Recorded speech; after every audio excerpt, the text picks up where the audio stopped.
सोचिए, कोई लेजेंड बनता कैसे है? क्या महानता जन्म के साथ ही मिल जाती है या उसे वक्त और हुनर से तराशा जाता है? आज हम इतिहास के सबसे महान योद्धाओं में से एक पृथ्वीराज चौहान की कहानी में गोता लगाएंगे और देखेंगे कि कैसे एक राजकुमार एक अमर कहानी बन गया। तो पृथ्वीराज चौहान के केस में इसका जवाब छिपा है उनके जन्म और उनकी परवरिश में। देखिए, ये किसी आम राजकुमार की कहानी नहीं है। ये तो वो कहानी है जो कहते हैं ना, सितारों में लिखी थी। तो चलिए एकदम शुरुआत से शुरू करते हैं। कहानी शुरू होती है उनके जन्म से, जो किसी भी एंगल से साधारण तो था ही नहीं। ये एक शाही खानदान और कुछ बहुत ही दिलचस्प भविष्यवाणियों से जुड़ा हुआ था, जिसने उनके महान भविष्य की तरफ पहले ही इशारा कर दिया था।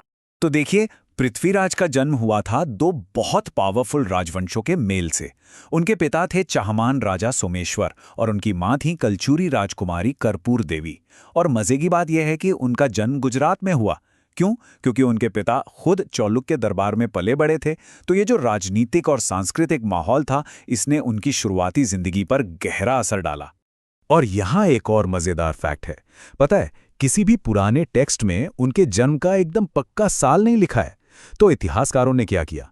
उन्होंने जासूसों की तरह पुराने एस्ट्रोलॉजिकल चार्ट्स, ग्रहों की पोजीशन, इन सबको स्टडी किया और नतीजा निकाला कि सबसे ज्यादा संभावना 1166 ईस्वी की है।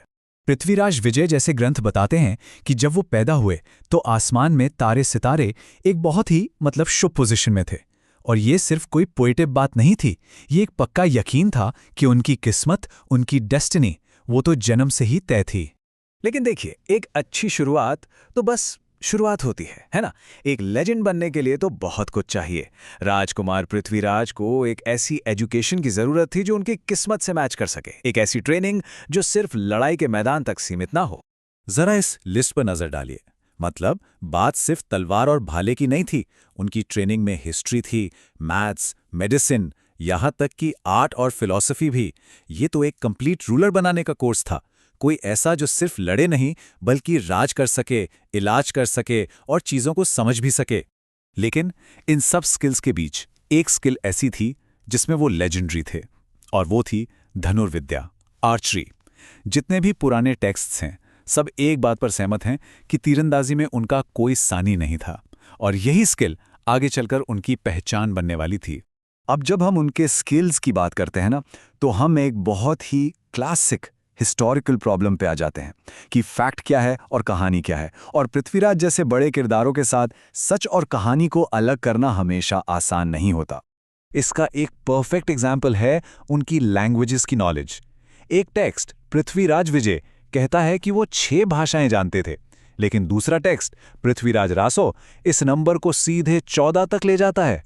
शायद ये थोड़ा बढ़ा चढ़ाकर बताया गया हो, पर इससे ये साफ पता चलता है कि वक्त के साथ एक हीरो की कहानी कैसे बड़ी और बड़ी होती जाती है।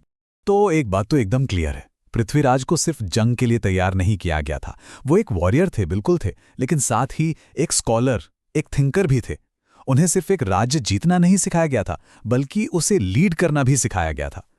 और ये सारी बातें हमें एक आखिरी बड़े ही दिलचस्प सवाल पे लाके खड़ा कर देती हैं कि पृथ्वीराज चौहान का सबसे बड़ा हथियार आखिर था क्या? उनका वो अचूक धनुष, या फिर नॉलेज और स्ट्रैटेजी से भरा उनका तेज दिमाग? सोचिएगा जरूर।